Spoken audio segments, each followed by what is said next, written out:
আমাদের মেধাবীদের সংগঠন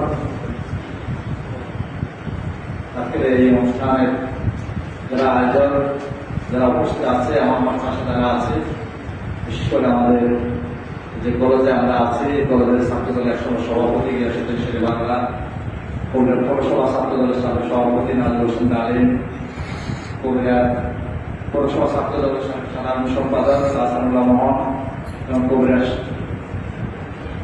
পৌরসভা ছাত্রদলের সাবেক সভাপতি ইফতেখার রহমান রায়হান, কলেজ ছাত্রদল সংগঠন অধিকার সহ সবাইকে সংগ্রামের সাধারণ শুভেচ্ছা জানাচ্ছি। আসলে এরকম একটি সংগঠন এখানে আছে এটা আমার জানা ছিল না।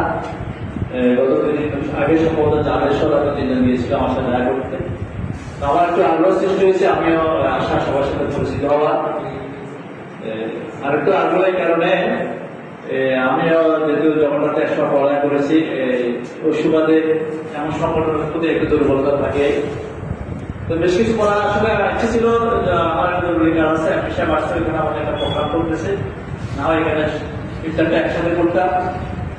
আমি বলবো যে আমার সামনে যারা উপস্থিত আমাদের মেধাবী ছাত্র ও ছাত্রীরা, যারা বিভিন্ন বিশ্ববিদ্যালয় উত্তরণরত এবং যারা আসামের ছাত্র, আমি মনে করি এরকম যদি একটা সংগঠন থাকে, এরকম যদি সম্মিলিত প্রচেষ্টা থাকে, সমাজটাকে বলতে যাওয়া যায়। যেমন জুলাই আগস্ট আন্দোলনের ছাত্রদেরই ভূমিকা সবচেয়ে বেশি ছিল শুরুতেই, হয়তো আমরা পাশ থেকে পরিবেশ তৈরিতে সহযোগিতা করেছি। আমি এই সংগঠনের সফলতা কামনা করি, এর পাশাপাশি আগামী দিনগুলোতে যেন আমাদের এই মেধাবীদের জন্য একটা ভালো জায়গা হয়, মেধাবীরা যেন সমাজ পরিবর্তনের গুরুত্বপূর্ণ ভূমিকা রাখতে পারে, সেই সুযোগ যেন তৈরি হয়, সে আশা ব্যক্ত করে সবাইকে ধন্যবাদ জানিয়ে আমি বিদায় নিচ্ছি। ধন্যবাদ সবাইকে।